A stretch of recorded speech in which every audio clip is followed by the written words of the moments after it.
Ont obtenu Monsieur Gollnisch Bruno, 17 voix, Madame Grossetête Françoise, 40 voix, Monsieur Kéran Jean-Jacques, 100 voix.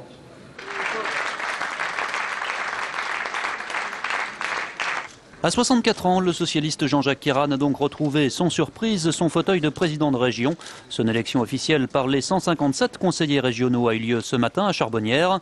Sitôt élu, Jean-Jacques Kéran a réaffirmé ses priorités. Je sais que les Rhône-Alpins, nombreux, traversent la crise avec beaucoup de difficultés, que les familles sont touchées, qu'il y a des problèmes d'emploi pour les jeunes. Et autant qu'il le peut, le conseil régional doit être à leur côté. En même temps, je dois dire aussi que la réforme des collectivités territoriales, et en particulier celle qui vise à abaisser les régions, est une réforme que nous allons combattre. Quant aux deux autres candidats malheureux à la présidence de région, Françoise Grossetête pour l'UMP et Bruno Gollnisch pour le Front National, ils mèneront désormais l'opposition.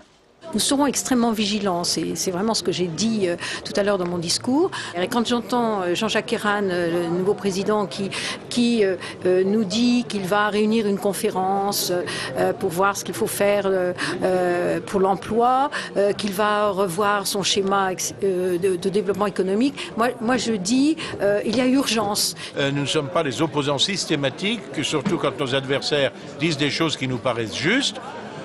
Mais quand même, quand ils jettent un peu par les fenêtres, un peu beaucoup par les fenêtres, l'argent des Rhône-Alpins, eh bien nous sommes là pour les rappeler à leur devoir. Après l'élection du président, on a voté pour les vice-présidents. Seul le Front National présentait une liste contre celle du Rassemblement de la gauche. Une gauche qui, là encore, l'a emporté sans surprise. Il y aura donc 15 vice-présidences. La première revient à une socialiste, Bernadette Laclais, qui se chargera des transports. Par ailleurs maire de Chambéry, elle aura un emploi du temps serré. Je ne suis pas la seule à être dans cette situation. J'avais déjà une lourde responsabilité à la région. J'étais deuxième vice-présidente en charge des formations, ce qui est aussi une compétence très importante de la région. Donc je crois que j'ai un petit peu l'habitude de gérer ce genre de situation. La deuxième vice-présidence revient à l'écologiste Philippe Mérieux qui est chargé de la formation. Au total, on compte 8 vice-présidents socialistes, 6 écologistes et 1 communiste.